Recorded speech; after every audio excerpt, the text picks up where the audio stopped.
Maybe movies.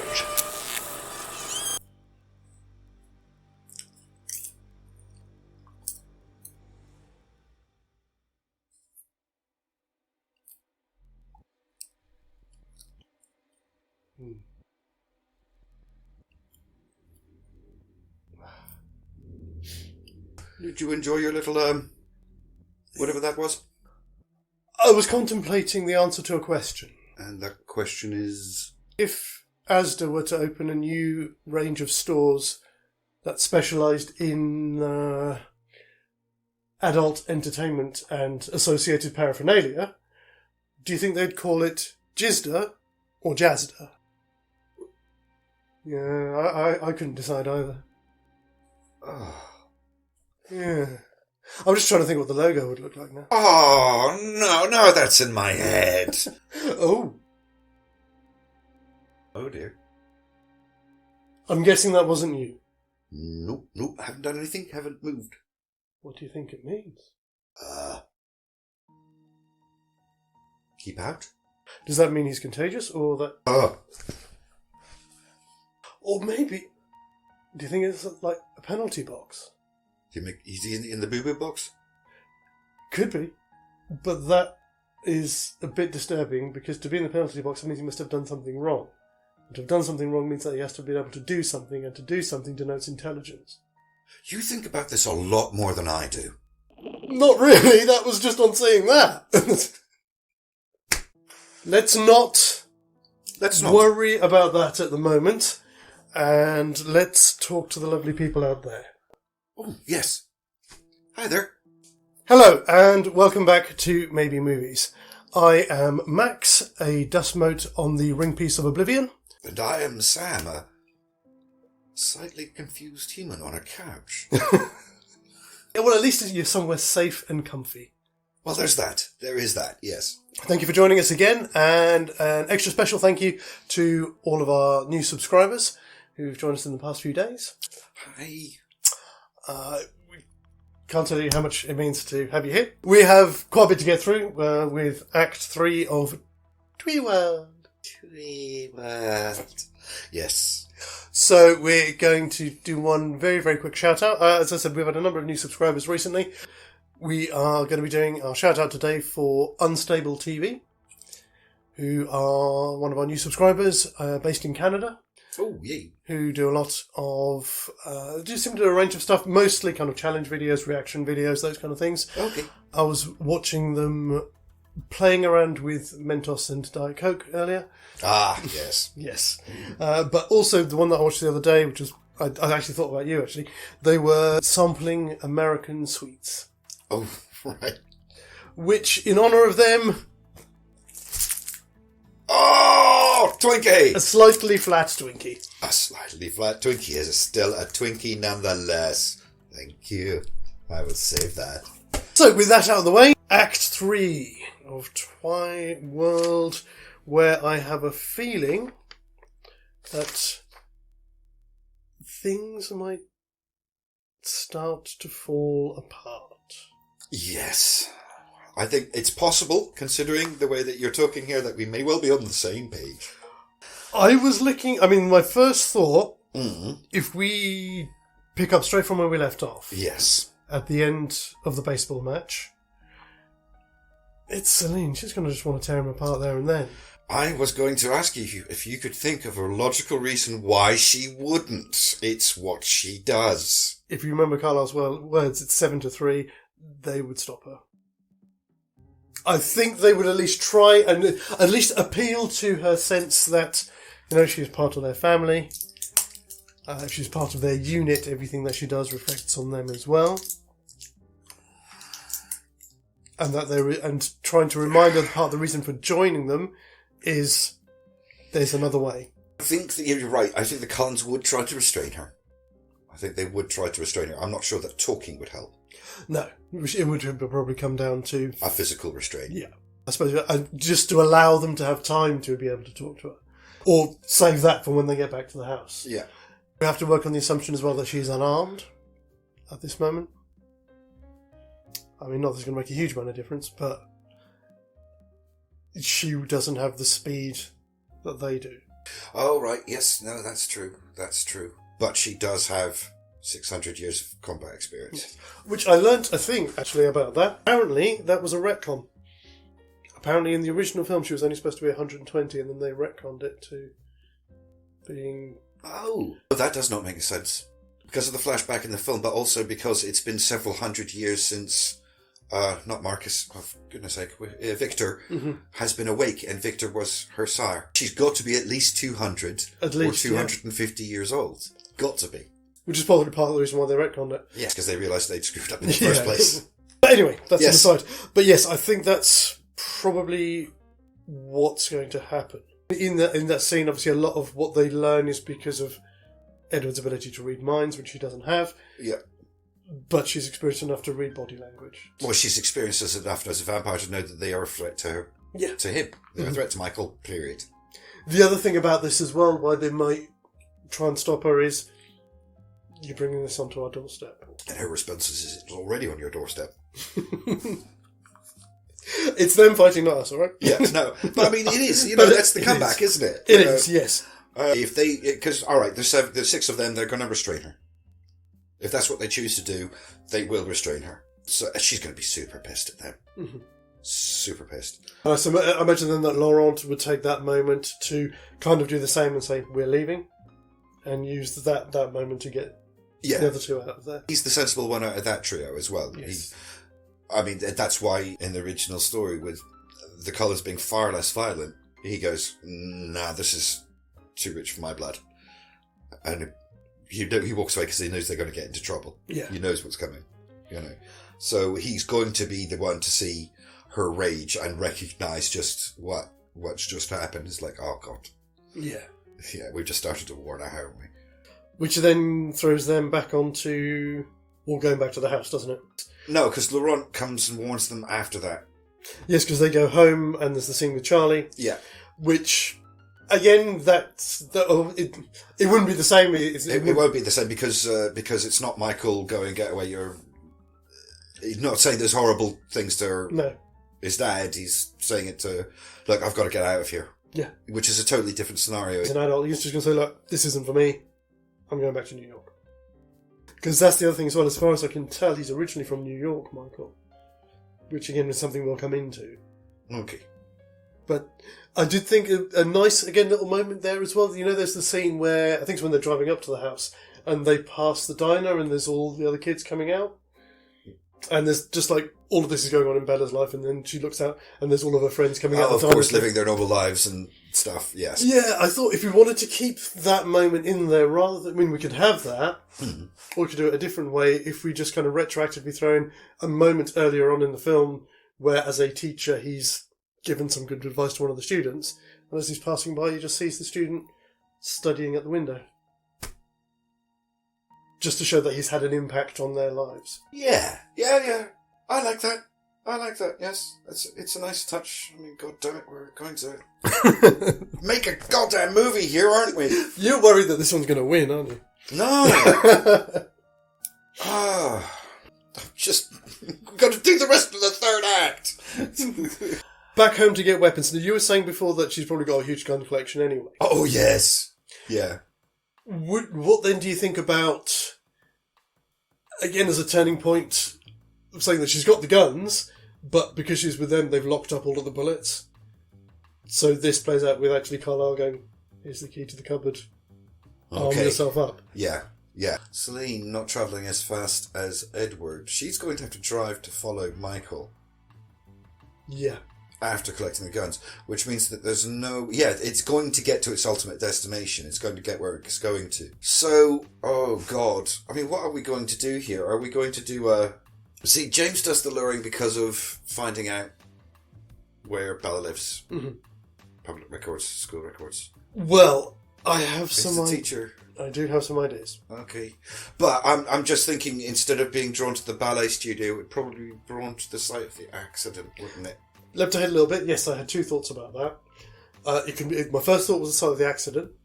My second thought, if you want to keep it with the slightly gothic tone to it, would be the church where they held her funeral. All right, so it's following the logic of the original film. It's stuff found at the old house. Mm-hmm.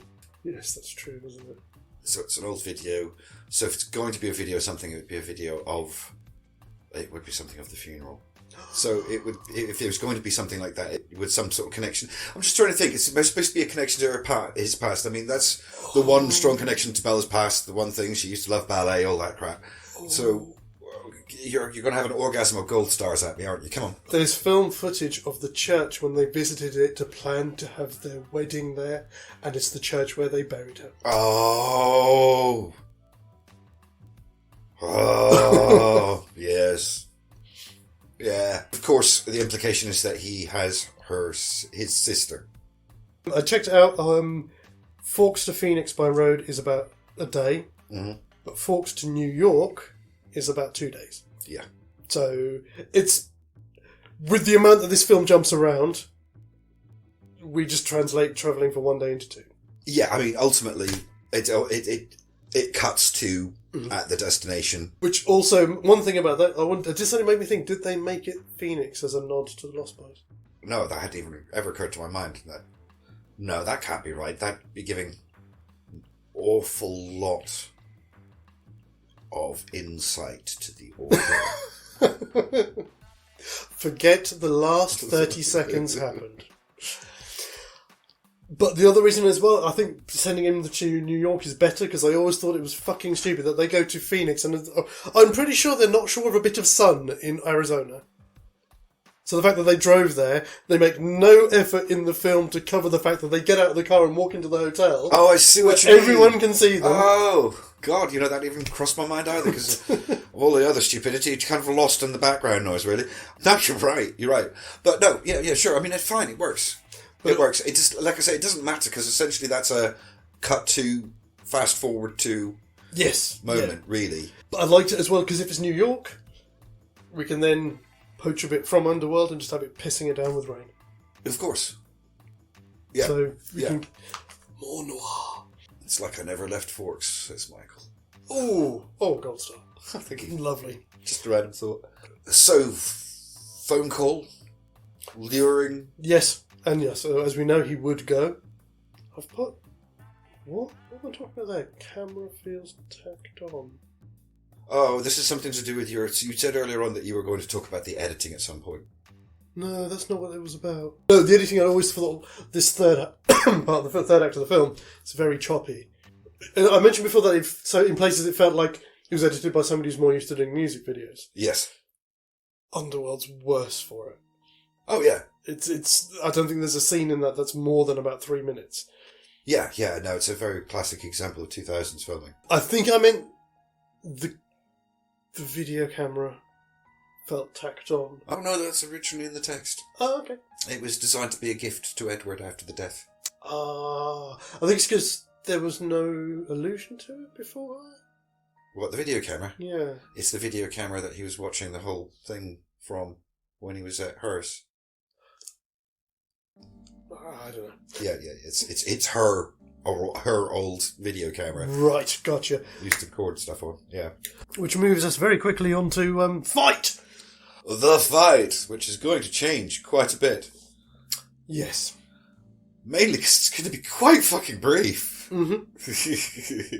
Okay, James has got speed on his side. James has got speed on his side, but they are brute brawlers. Mm-hmm.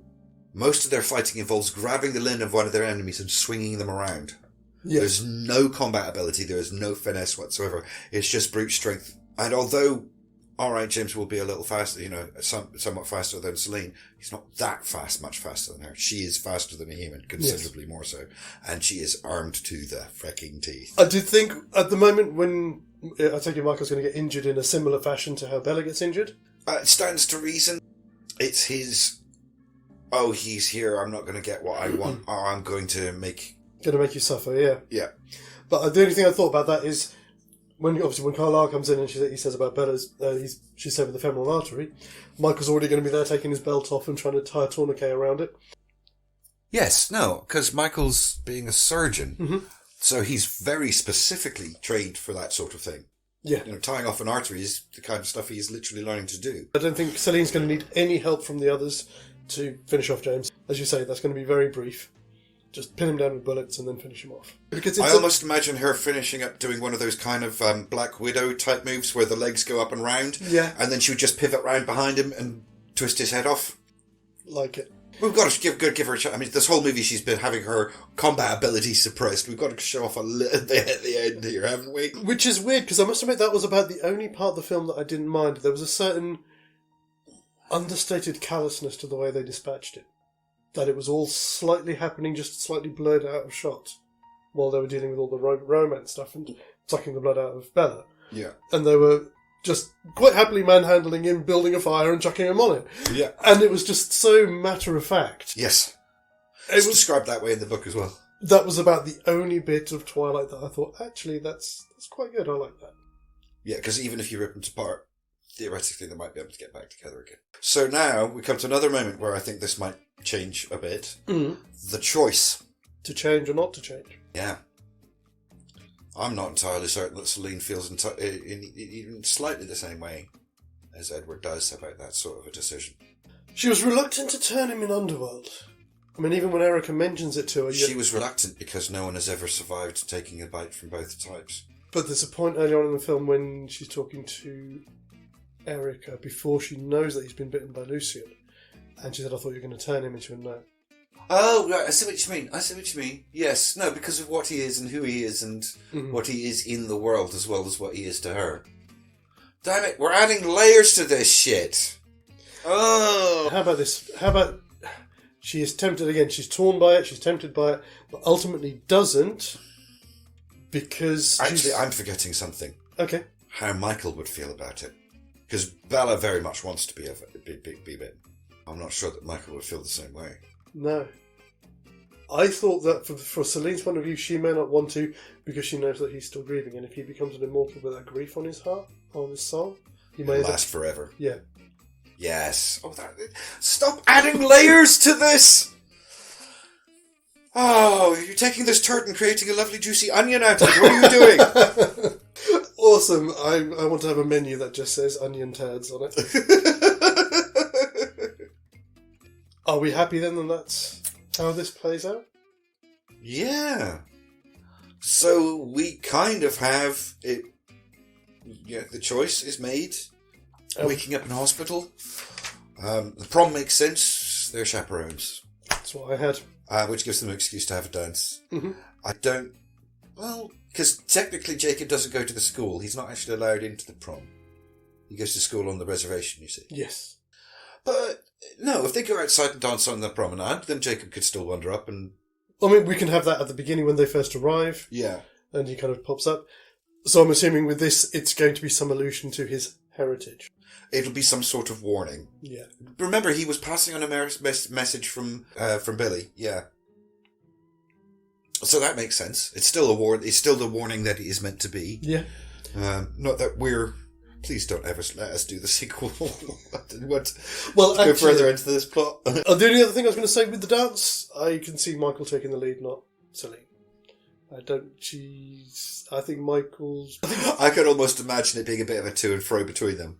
Yeah. Almost like a kind of a weird, sexy dance fight. I don't know. I mean, we allowed this to be a movie that didn't break, so this is great. We can do anything we want, right? Yeah, absolutely. And that brings us to the end. That's fade to black, buddy. Yeah, the end. So, that's one. I am genuinely astounded we did not break the hell out of the third act of this movie. I genuinely thought it was going to end in about 2 minutes. I'll be honest, guys. I don't know what I'm saying anymore. Guys? Well, guys. I think we're both as astounded as each other that we may have actually created a film that's better than the original. Yeah. That may be a big claim, but yes, there are certainly new depths that weren't there before. What have I done? It's unleashed a monster. But yes, apparently we have a movie. We do have a movie.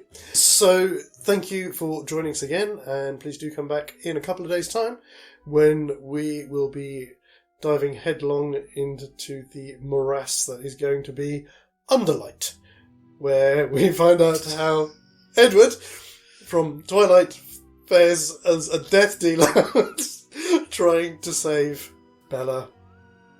Oh dear. Might be some very short episodes, guys. Some very short episodes.